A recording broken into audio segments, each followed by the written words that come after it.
Hey, I'm Matt Hudgins, and he's Dave Mulvaney, and this is Profitability MD. Dave, how you doing today, buddy? I'm doing great, Matt. How about you? Life is good. We've had a good little week, so I feel pretty energized today. Good, good. It is a good week. I get to play golf in Phoenix on Saturday, so that's always a good week. That's always a good week. That's right. Get a little golf in. We're starting to have the weather turn forward. I'm actually supposed to play Saturday and Sunday, so I'm very Good. It's really good.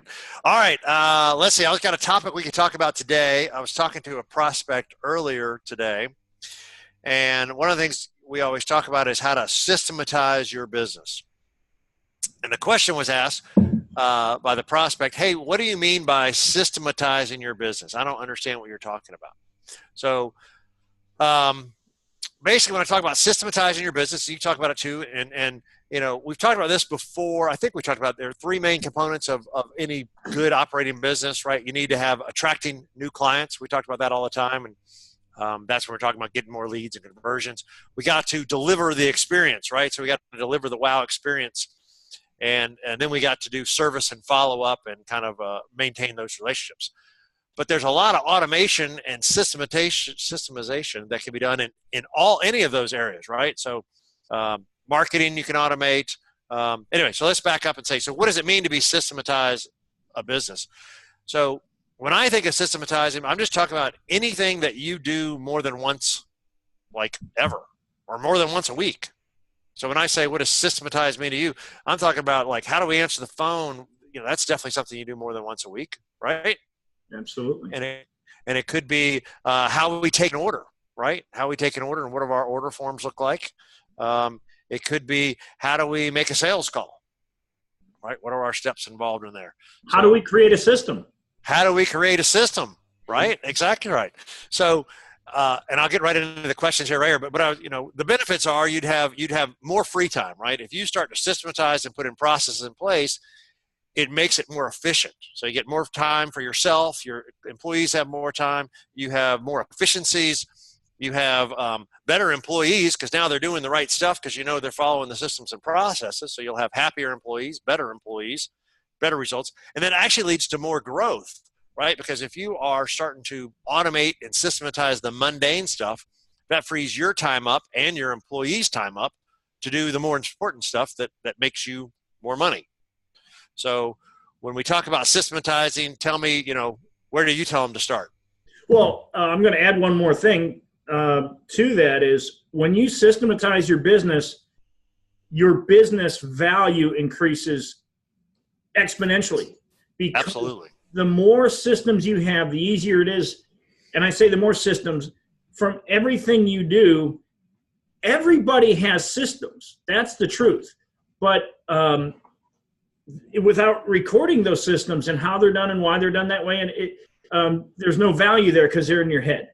But once you record them and you get them on paper, now you want to bring in a new hire. You're going to take this person and promote them, and now the new hire can say, oh, this is how I do that. And that's important because now as you bring people, how can you grow exponentially? You need more people to grow exponentially in most cases. And the easiest way to plug people into the equation, not numbers, you know, people into the equation is to have the systems in place. So systems in your business create a much higher company value where your company's more valuable without you. So that's the one thing I wanted to add to your list. Well, it's funny you say that. So that is exactly right. It adds value, so it's easier to sell because my whole coaching is built to sell. Let's build it so you can sell it. And then I call it retire in your business. So you may not even want to sell it, but you need systems and processes, which, like you just said, increase the value of your business. But what I say would be retire in your business. If you've had these systems and processes and now you are only doing your A-plus activities are things you enjoy and make you money, right? Then why would you ever retire? So you're exactly right. You need the systems and processes to increase the value of your company, but also to retire in your business. Because if you're only having, my old boss, I think this was 15 years ago, right? He was taking Fridays and Mondays off. I didn't know it at the time. I hadn't really coined that term, retire in your business. But what was he doing? He was leaving Thursday night and going up to the mountains and coming back Monday night. And he was only working Tuesday, Wednesday, Thursday. He was basically retired in the business because he had me. I was the systems and process guy who had put everything in place that he only had to work 3 days a week. That's an extremely important point because, okay, now you probably know this answer more than me. Let me ask the question first. How many financial institutions, and when I say financial institutions, how many financial institutions, major ones, exist in the world right now? And when I say financial institutions, I'm talking about the UBSs and the Morgan Stanleys and companies like that. How many of them exist right now, roughly? Oh, I mean, I would think thousands. So okay, yeah. So let's just say there's just thousands and thousands and thousands of companies, and their sole job is to allow you to give them money, give them your money, your hard-earned money, so that at a later date you can have monthly income. And then, so what does it mean to retire in your business? If you create your business right, now granted, you're going to have money with those guys. People like you who the wealth accumulation stuff and retirements. Yeah. But the reality is you can have a business that can pay you $10, $20, $50, $100,000 a month like clockwork while you go and you're off Thursday, Friday, Saturday, Sunday, maybe even Monday, maybe even Tuesday, where you work on a very limited basis. There is no better investment than your own business because you control that income. Now that I love. That's a great way to view about it, right? That's a great way to think about it, right? You're invested in your own business to provide your own stream of income. Yes. It shouldn't be your only stream, but no, it can certainly become your biggest and most secure. That's what a business that's systematized and automated and processes could be. Exactly. Where you're just working a few days a week doing the stuff you love or the stuff you enjoy, you like, because you've systematized everything else. Correct. You think I like that. Think of companies like Uber. Think of companies like where they systematize their process so well that by the time the owner, and I don't even know the Sergey, I can't think of his name, but that's what came to mind. But whoever their owner is or their founder, he's not probably the only owner now, but they have income for many years to come. And I mean, it might not last forever, but it's so much income it won't run out, and that's what you want your business to look like. It doesn't have to be as big of an income. Not everybody. No, it's awesome. So you say this. I was in my little mastermind group, my coaching group earlier this week, and that's exactly what one of my cohorts are doing. His business is in New Mexico, and he is moving to Florida. Okay, and he's gonna spend 12 days in Florida.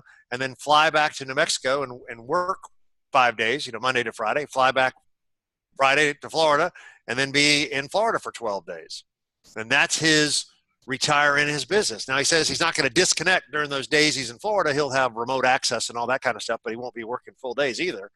But that's why. And I said, you must have great systems and processes and people in place to be able to do that. It's funny. It just came to me right now.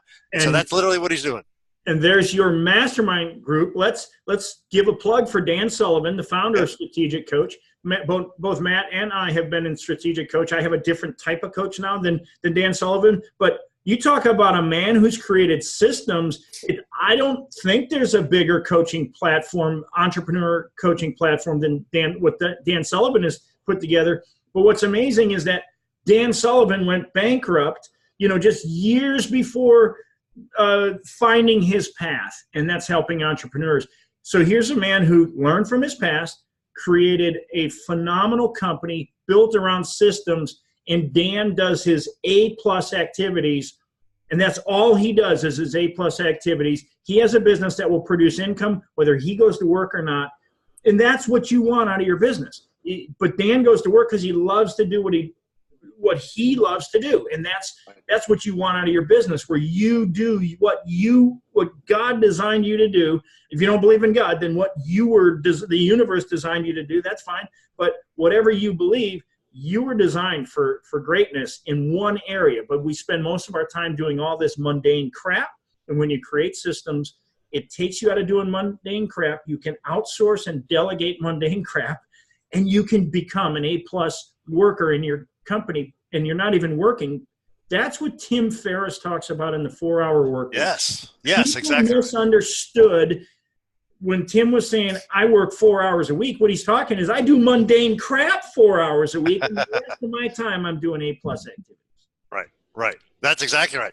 So then we were talking about, what things to systematize and how to start systematizing things. And really, it was really, the easiest thing I always tell my clients to do what I call an activity inventory, right? It's literally write down everything you do for a week, hour by hour. I spent, 9 to 10 answering emails, or 10 to 11 answering the phone, and 11 to 12 talking to a client. And literally, and you can have your staff do this as well, right? So for a week, track down everything your staff that they do, have them do it themselves, right? For a week, the activity inventory. What do I do? What do you do? And then at the end of the week, you'll find, which we always do, the old 80-20 principle, right? That we're spending 80% of our time doing, C activities, stuff that we could delegate or automate or systematize or process.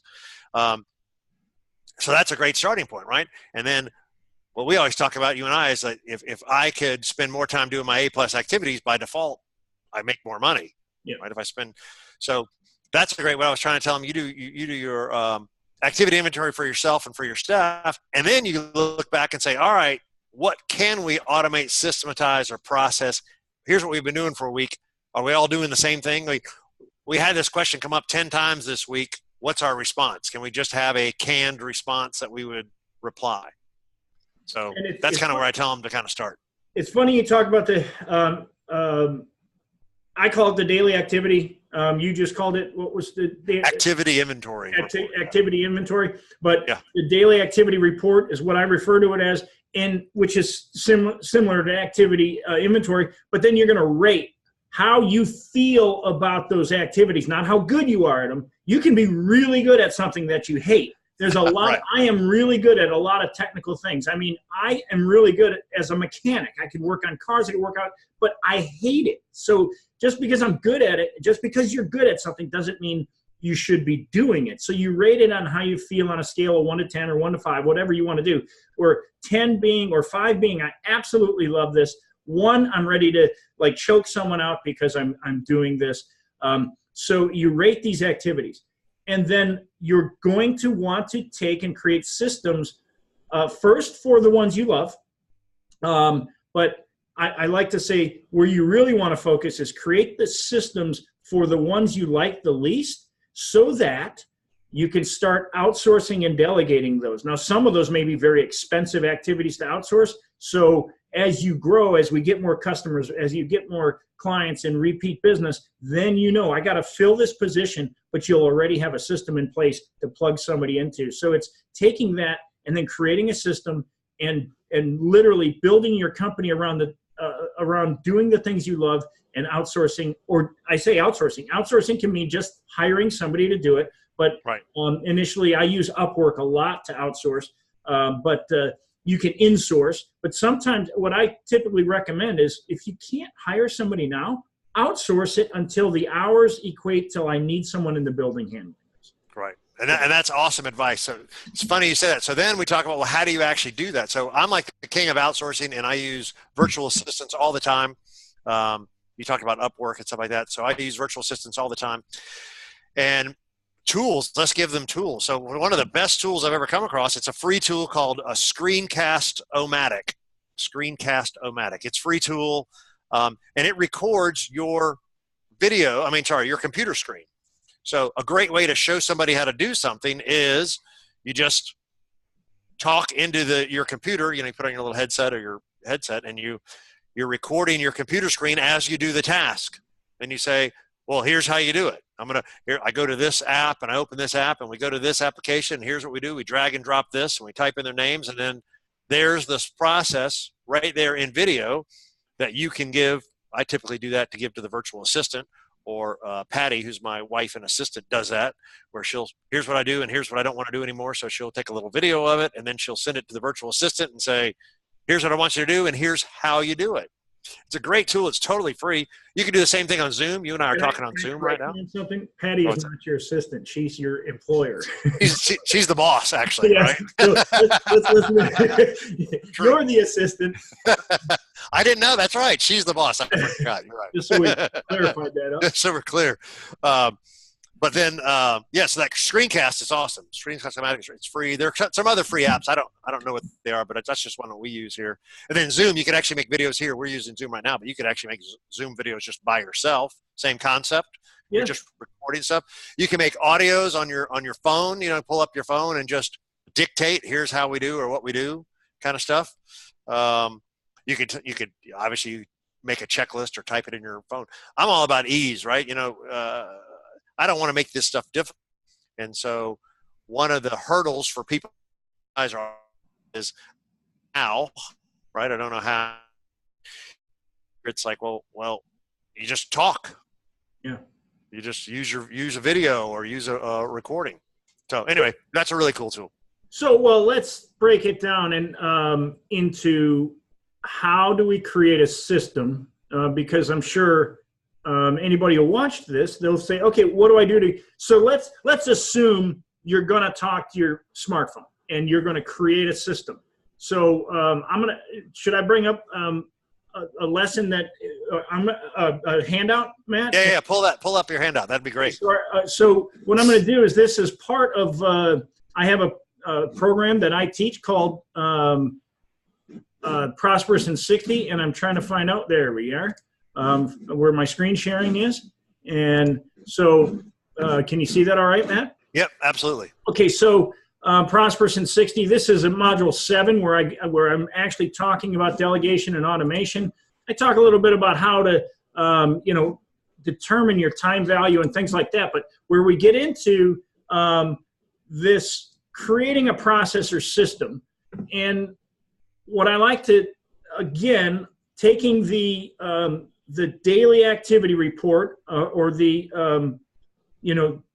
what you're doing and taking those things and saying, okay, determine who is doing it. You want to create a system, first figure out, okay, if I'm doing this, that's me. Okay. Right. The goal is you could say, I'm currently doing this, but it is my intent as quickly as possible to turn this over to someone else. That could be your answer. Determine who is doing it. Then you got to determine what is being done. So what are we doing? Let's say it's you're a veterinarian, and we're going to do a teeth cleaning. So what is being done? Well, we're going to clean this dog's teeth, and how is it done? That's the next question. How is it done? How do we clean the dog's teeth? I have no idea how to clean dog's teeth with a fire hose, right? No, that's not how we do it. And you lay out your process here. How is it done? This is what we do.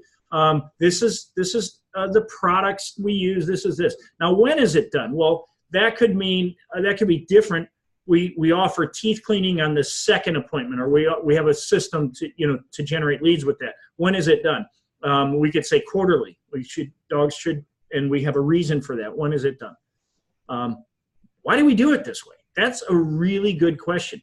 And because some people say, because we've always done it that way, but answer the why is it done this way. Right. And it's really good for the people who are performing this activity. So if it's you now and then you're going to outsource it, can we do this better? Absolutely. That's exactly. If you're tweaking the process to do it better, when you say better, can we do this more efficiently?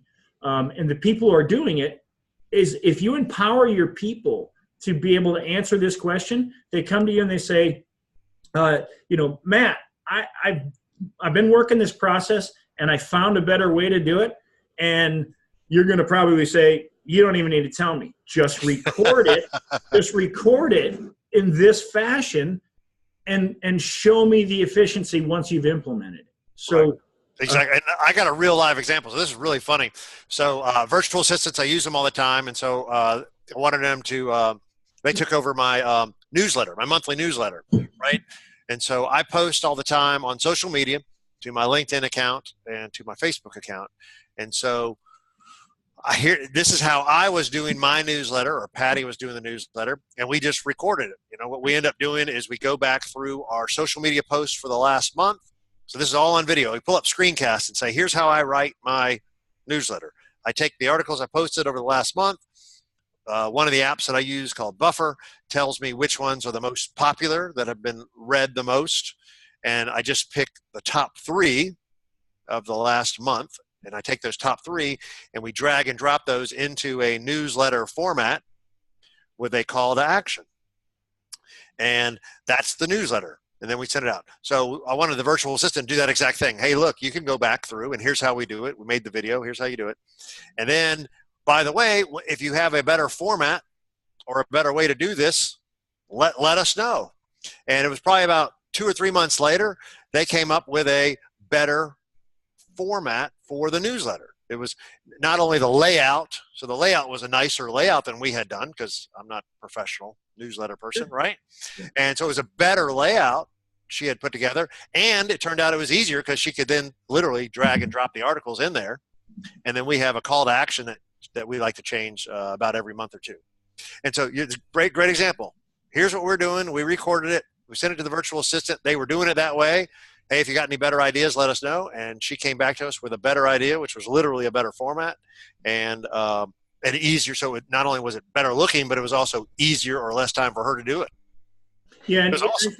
I think that's a perfect example of where you go with this. The idea is to empower your people. I mean, everybody from Richard Branson to Warren Buffett all say it's all about empowering your people.